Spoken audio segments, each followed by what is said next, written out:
Vamos lá, meus irmãos, vamos lá. Continuando aqui, nosso sexto dia de aula de hermenêutica 1 e 2. Estamos no último bloco, as nossas aulas estão sendo gravadas. Nós estaremos agora concluindo o restante do livro do Lund, do Nelson e do Lund. E nós estaremos agora falando sobre as figuras de retórica, ou seja, sobre as figuras de alegorização. No entanto, guarde isso muito bem. Eu estarei na prova, sim, mencionando alguma dessas questões com vocês. Mas eu não estarei, assim, gastando muito tempo sobre isso. Nós estaremos passando agora, isso faz parte do currículo de vocês têm que ler, têm que entender, têm que dominar um pouco, mas esse é um assunto, principalmente para os linguistas. Por exemplo, eu não vou perguntar para vocês o que é uma metomínia ou o que é uma prosopopeia na prova.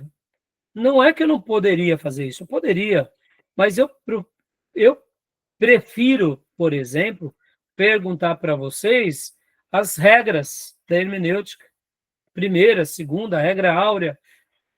Eu prefiro construir uma questão em cima da regra áurea, por exemplo, regra das regras. Não é que isso não seja relevante, mas eu acredito que gastar muito tempo nesse ponto e gastar muito tempo preocupando vocês para que vocês decorem isso, eu acho que nós deixaremos de mergulhar em outros materiais de hermenêutica 2. Então, agora, a gente vai estar lendo aqui o slide sobre as figuras de retórica. Nós estaremos fazendo um paralelo com o livro-texto, né? E assim a gente vai estar concluindo essa parte do Lund e do Nelson. Tá bom? Tudo bem? Quem já leu o livro, gostou da parte de figuras de retórica? Sim, gostei. Muito boa, né, Júnior? Muito bom. Muito boa. Mas no dia a dia, irmãos, deixa eu esclarecer um ponto aqui para vocês. No dia a dia, vocês não vão ficar, por exemplo, gastando aquele tempo imenso, fazendo uma leitura bíblica e dizendo assim, será que isso daqui é o quê? Isso daqui é uma, como eu mencionei para vocês, isso é uma sinédoque?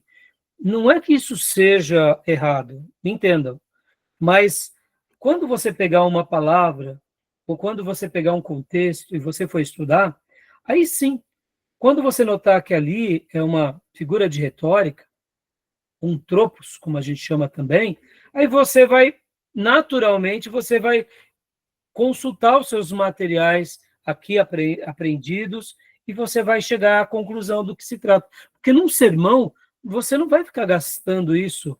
O mais importante é você se fazer compreendido naquele texto, tá bom? Agora, é óbvio, os linguistas, eles vão amar isso, porque para eles isso é como se fossem regras matemáticas para os matemáticos. Tá entendendo?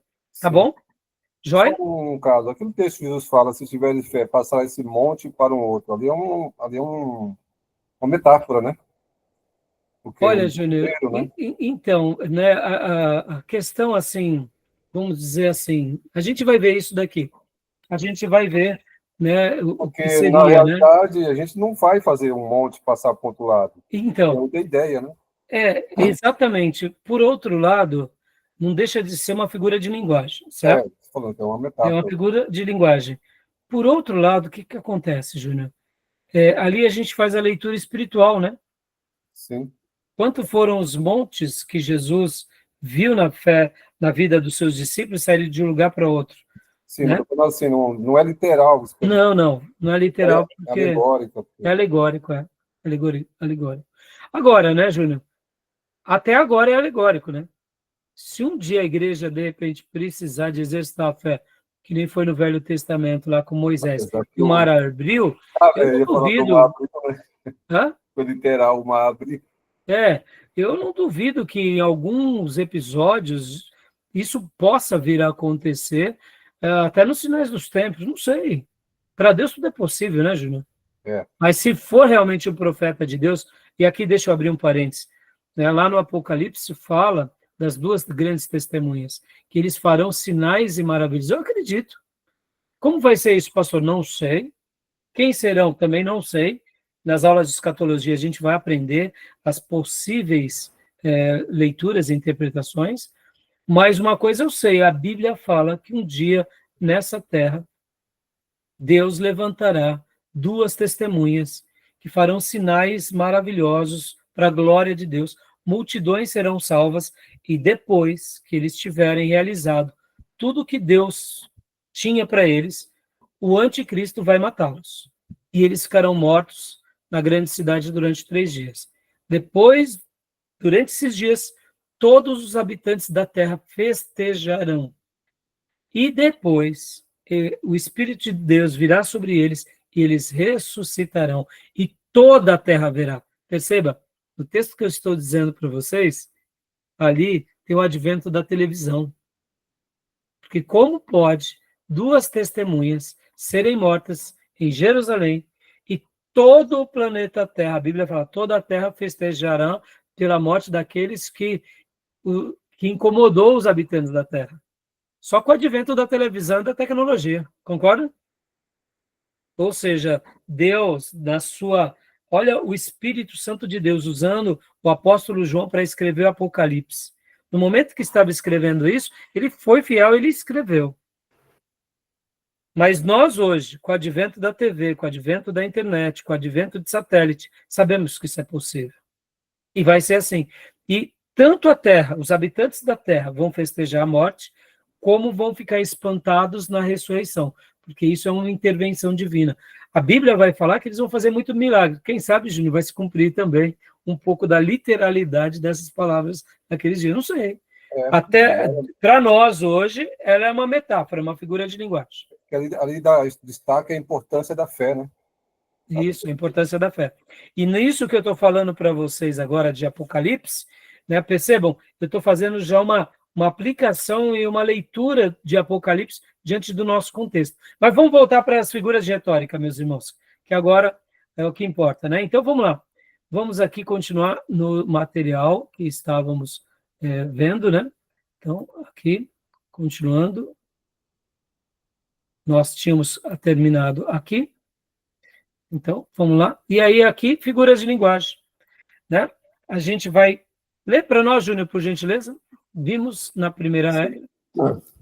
Vimos na primeira regra que, para a correta compreensão das escrituras, é necessário, na medida do possível, tomar as palavras em seu sentido usual e comum.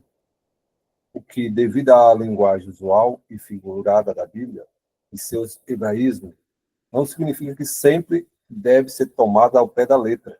Opa, o que nós acabamos de falar no texto que você citou, né? Continua, por favor. Também já observamos que é preciso familiarizar-se com esta linguagem para chegar a compreender, sem dificuldade, qual seria o sentido usual e comum das palavras. Exporemos em seguida uma série de figuras com seus correspondentes exemplos, que precisam ser estudados com diligência. Joia. E aí, aqui, eu termino esse material e agora a gente vai para o próximo, que é esse daqui. Deixa eu compartilhar o outro, que é esse daqui.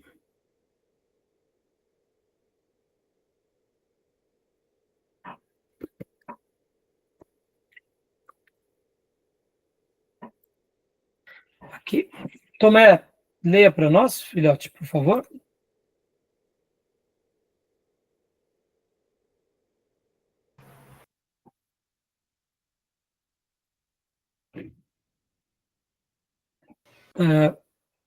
Isso, pode ler. Só está aparecendo o título, pastor.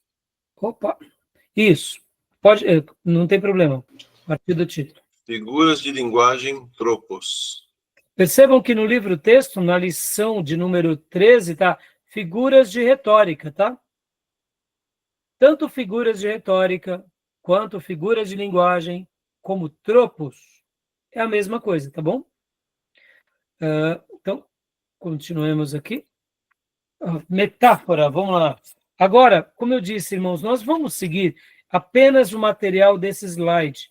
O livro-texto fala, né, na lição 13, na lição 14, ela usa vários tipos de figuras de retórica ou como vimos, figuras de linguagem ou tropos. E também na lição 15, tá?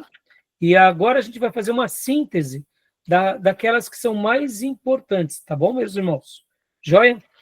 Então, pode ler para nós, Tomé, por gentileza. Metáfora. Esta figura tem por base alguma semelhança entre dois objetos ou fatos, caracterizando-se um com o que é próprio do outro. Exemplos. Ao dizer Jesus, eu sou a videira verdadeira, ele se caracteriza com o que é próprio e essencial da videira. E ao dizer aos discípulos, vós sois as varas, caracteriza-os com o que é próprio das varas. Para a boa interpretação desta figura, perguntamos, pois, que caracteriza a videira? Ou para que serve principalmente? Para que serve uma videira? Na resposta a tais perguntas está a explicação da figura, para transmitir seiva e vida às varas, a fim de produzirem uvas. Por isto é o que, em sentido espiritual, caracteriza a Cristo. Qual uma videira ou tronco verdadeiro, comunica vida e força aos crentes, para que, como as varas produzem uvas, eles produzam frutos do cristianismo. Joia. Beleza. Uma Então, interdependência. oi? Uma interdependência. Isso, né? Pode ver que aqui, logo do início, ó, esta figura tem por base alguma semelhança entre dois objetos ou fatos, caracterizando-se um com o que é próprio do outro. Como o Júnior falou, há uma interdependência. Mas percebam que tanto a metáfora quanto o símile, ela vai ser muito próximo, tá bom? Então, assim, me entendam, tá, irmãos? No dia a dia, é óbvio que você estudar com aplicação todas essas figuras de retóricas, todos esses tropos, todas essas, né, esse material, vai ser muito bom para o nosso crescimento, essas figuras de linguagem. Por outro lado, como eu disse para vocês, em alguns momentos que você estiver lendo um texto, seja na Bíblia, ou sendo um outro texto em qualquer livro ou obra, acadêmica ou não, você vai notar que ali se trata de uma figura de linguagem. E se tratando de uma figura de linguagem, o nosso consenso geral aqui é uma alegorização. É claro que, entendo, tá? A palavra alegorização, ela está dentro das figuras de retórica, tá? A alegorização, ela está dentro da figura de retórica ou figura de linguagem. É que quando a gente, usualmente, no dia a dia, a gente fala, isso é uma alegoria. É que nem metáfora. Se usa metáfora, dando uma ideia de que, quando há essa correspondência, mesmo quando há um símile, a pessoa geralmente usa, é uma metáfora. Saber distinguir, irmãos, como eu disse, é muito bom, tá bom? Saber distinguir todas as figuras de linguagem só vai te enriquecer no nosso arcabouço do conhecimento, da linguagem.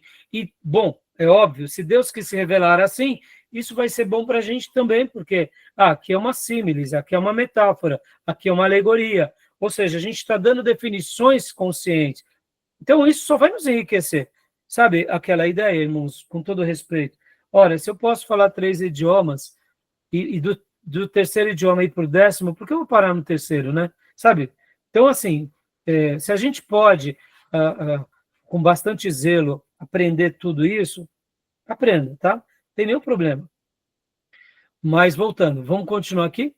Então, agora leia para nós, Felipe ou Elaine Reis, o próximo capítulo. Bom, essa parte deu para entender, né? Tranquilo? Outro exemplo aqui. A metáfora é a comparação, né? Sim, é a comparação. Só que aí a gente vai ver, Júnior, já com a símile, né, que é a próxima figura de retórica, que a símile ela traz ela traz uma característica diferente, né? E no livro, o Lund, ele não coloca logo na sequência. Então, a gente vai mostrar já no slide, na sequência, porque vai clarear a compreensão de uma e de outra coisa, tá bom? Então, pode ler para nós, Elaine ou Reis. Proceda-se do mesmo modo a interpretação de outras figuras do mesmo tipo, como, por exemplo, eu sou a porta, eu sou o caminho, eu sou o pão vivo, vós sois a luz do mundo, vós sois o sal da terra, vós sois edifícios de Deus. Ide e dizei àquela raposa, são os olhos lâmpadas do corpo, Judá é o leãozinho, tu és minha rocha e minha fortaleza. Sol é escudo, é sol mesmo? Sol e escudo é o Senhor Deus. A casa de Jacó será fogo, e a casa de José chama, e a casa de Esaú restolho, e Olha só, etc. isso, né? E aí várias passagens bíblicas, João 15:1, 10:9 e tantos outros, como vocês estão vendo no vídeo, no texto aí. Agora, perceba uma coisa, olha que interessante, irmãos. Aqui, quando a gente viu há pouco, né, no slide anterior, olha, esta figura tem por base alguma semelhança entre dois objetos ou fatos, caracterizando-se um com o que é próprio do outro. Então, o Júnior até usou a palavra interdependência, mas em alguns momentos, a metáfora também, ela se apresenta como a gente acabou de ver, né? Ou seja, eu sou a porta. Aqui há uma relação entre quem fala e um objeto. Eu sou o caminho, né? Aqui. Ide e dizei àquela raposa. Percebam, há uma correlação também. Só que a diferença da metáfora para símile, a gente vai compreender perfeitamente agora. Então, ainda aqui dentro da metáfora, né, a gente vê essas expressões, como a gente viu, e a Bíblia é repleta de metáforas. Olha agora aqui a símile. Olha a diferença que dá. Leia para nós, Reis, por gentileza.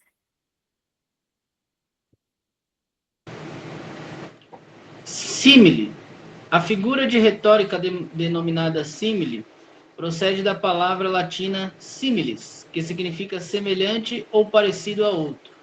Ou seja, perceba, para vocês nunca se esquecerem da diferença entre a metáfora e a símile, aí você se lembra dessa questão de símile, semelhança, tá? Então, leia para nós agora o próximo parágrafo. Diferença entre símile e metáfora. A metáfora consiste em denominar uma coisa empregando o nome de outra, na esperança de que o leitor ou ouvinte reconhecerá a semelhança entre o sentido real e o figurado da comparação. Dá uma pausa aqui, vamos voltar. Olha só. Eu sou a porta. Ou ide e dizei àquela raposa. Perceba, a ideia é dar essa clareza ao leitor, como está dizendo aqui. Isso é na metáfora, né? Vamos lá, continua para nós, irmão. O Senhor Jesus empregou com respeito a Herodes o qualificativo de aquela raposa, o que constitui uma metáfora.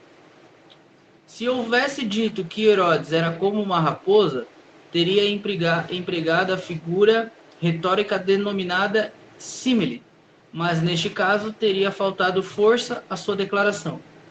Percebam, parece bobeira, irmãos, mas nessas questões de figura de retórica, porque aqui, né, a gente até usa no livro texto do Lund e do Nelson, eles usam como figura de retórica. Olha a expressão aqui, você perde a força, né, Júnior? Júnior, como homem do direito, ele sabe que muitas vezes, dependendo de como se fala, a força da palavra se torna mais convincente ou menos convincente. Sim. Quando você usa uma metáfora, você é mais dramático. Aquela raposa. Você já Afirmação. qualifica, né? É uma raposa. Mas é um homem? É um rei? Não importa. É uma raposa. Há uma força. Quando eu dou essa comparação, eu perco a força. Herodes é como uma raposa. Tá, mas perdeu o encanto das expressões, né? Perdeu a força da expressão. Por isso que, percebam, essa parte é figura de retórica. Pastor, isso é muito importante? Claro, está na Bíblia. Se Deus quis se comunicar, Ele quer nos ensinar também, para que a gente use essas figuras de retórica, para que as nossas palavras, para nós mesmos, tenham mais força, e na nossa pregação também. Não está nem um pouco errado. Vem cá, a mãe e o pai não usam de figuras de retórica o tempo todo? O tempo todo. Para corrigir um filho, muitas vezes, para ensiná-lo, né? Pode ver que a figura de retórica ela pode ser tanto algo que a gente usa em palavras, quanto muitas vezes a maneira em que se coloca a palavra. Uma mãe que passou por uma grande decepção com um filho e com uma filha, ou até com o marido, muitas vezes a expressão, o silêncio ou suspiro, o olhar já não foi uma figura de retórica, mas foi uma linguagem corporal dando essa impressão de uma figura de retórica. Perceba, o corpo fala o tempo todo. E é nisso que a gente muitas vezes se torna, eu diria, mais persuasivo ou não. Eu acompanho uma pessoa das redes sociais, que ela é uma linguista, e ela estava falando de alguns presidentes da República, e que o Collor de Mello, como o Júnior disse na aula anterior, ele tinha uma retórica muito boa. E sabe, Júnior, essa linguista, ela falou que os presidentes da República, ele era um dos que tinha o vocabulário mais rico. E ele, inclusive, uma vez numa entrevista, ele disse o seguinte, que quando ele lia uma palavra e a palavra era muito boa, ele anotava, ele anotava aquela palavra. E esse exercício que ele fazia de anotar a palavra, ia selecionando várias palavras. Dependendo do lugar em que ele fosse, ele selecionava as palavras. Para usar as palavras. Aí eu te pergunto, ele ganhou como um dos presidentes mais jovens da nossa república? Ganhou. Fez uma besteirada toda. Mas perceba o poder da oratória. Ele conseguiu convencer uma nação de que ele era um bom candidato. Ele foi eleito, foi impeachmentado. Aí é outra história. Mas percebam, olha o poder da oratória. Agora vamos lá. A Bíblia está cheia dessas figuras de linguagem, dessas figuras de retórica. O que o Espírito Santo está querendo dizer para nós? Meus filhos, usem, se apropriem, tomem posse para a sua vida e no ministério façam uso disso. Agora, é claro, saibam fazer, né, irmãos? Chegar chamando o diácono aquela raposa, o pastor não vai ter vai ter muitos anos de vida, não, né? Ai, você sabe, usando figuras de linguagem, deixa eu fazer uma brincadeirinha aqui. No grego, diáconos e diabolos é muito parecido, né? Diácono é o que serve, é o servo, e diabolos é o próprio diabo. Então, muitas vezes, tem pastor que estão tão bravos com seus diáconos que falam que os meus diáconos se tornaram diabolos. Brincadeira. Esse pastor não vai ter vida longa, tá? Fica tranquilo, Marcão, já sei. Deus abençoe. A gente já vai também estar encerrando aqui. Irmãos, deu para compreender a diferença, né? E aqui, só para a gente encerrar, a metáfora e o símile, né? Olha só. Aí, aqui, ó, ele vai dar mais algumas ideias do que é o símile, tá bom? Tem vários. Não, vai. Vamos parar aqui. A gente continua, senão a gente vai demorar, porque tem tanto exemplo, tanta fala. Eu não quero só jogar o texto aqui para vocês, tá bom? É interessante que a metáfora, ele dá um qualificativo, um adjetivo, né? Sim. Na símile da raposa, parece uma raposa. É mais brando, né? É mais brando, o símile é mais brando. Mas, de outra forma, o símile vai estar na Bíblia? Vai. Sim. Como artifício também teológico para nós, o símile vai ser útil? Vai. Claro. Tem hora que você tem que ser mais brando. Tem hora que você tem que ser mais brando. Quer ver um exercício aqui no pastorado que a gente tem que ser brando? Quando a gente corrige os mais velhos. Não tem o que fazer. É mais velho, irmão. Pastor, e aí? Vou dizer algo aqui que uma irmã aqui vai lembrar mais. E quando a irmã ou o irmão é danado? Dá um trabalhão. A gente tem que ser mais brando. Dá vontade de pegar o cajado e ilustrar. E a gente vai, mas é mais de idade. E quando a pessoa ela é de idade, toma proveito da idade. Paciência. A gente tem que ser mais brando, entendeu? Mas tem hora que dá vontade de pegar alguns da terceira idade pelas orelhas? Claro que dá. Principalmente quando ele usa da fragilidade, da terceira idade, quando ele manipula pela doença. Só Deus na causa. Vocês não imaginam o trabalho do pastor. Aí a gente fala as palavras de Paulo lá. Lembra? Estou carregando, né, o sofrimento, estou completando. É isso aí. Faz parte do ministério. Mas a gente vai ter que falar com mais brandura. Tem muito o que fazer. Porque se a gente pegar pesado como a gente pega com o jovem, com o obreiro, aí a pessoa pode ficar doente, ou ela pode manipular, aí vai dar um trabalhão para o pastor. Entendeu? Tá bom, meus irmãos? Então a gente continua daqui. Eu queria hoje ter terminado, você vê, essa parte, mas é uma parte importante. Então eu termino semana que vem, né? E aí, possivelmente, não dando hoje, a gente vai ter que ir para talvez 11 aulas aqui com vocês. Mas não tem problema, porque, como eu disse, irmãos, eu prefiro aumentar um dia aqui com vocês e tirar dos outros módulos. E tirar, quando eu digo assim, é porque tem vezes que senão não fecha o ano letivo, né? Do que vocês, né, não compreenderem. Tá bom? Alguma dúvida? Alguma pergunta? Algum acréscimo? Tranquilo. Nenhuma? Então, meus irmãos, obrigado, né? Obrigado, querendo Deus, eu vejo as ovelhinhas amanhã. E aos demais irmãos, querendo Deus, na quinta-feira, com a graça de Deus, tá bom? Shalom, a paz a todos, irmão. Boa noite a todos. Amém. Boa noite. Deus abençoe a todos. Deus abençoe. O Wesley estava orando direto por gente, intercedendo pela gente aí direto. Viu? Quem? Wesley. Deus abençoe, meus irmãos. Obrigado, Wesley.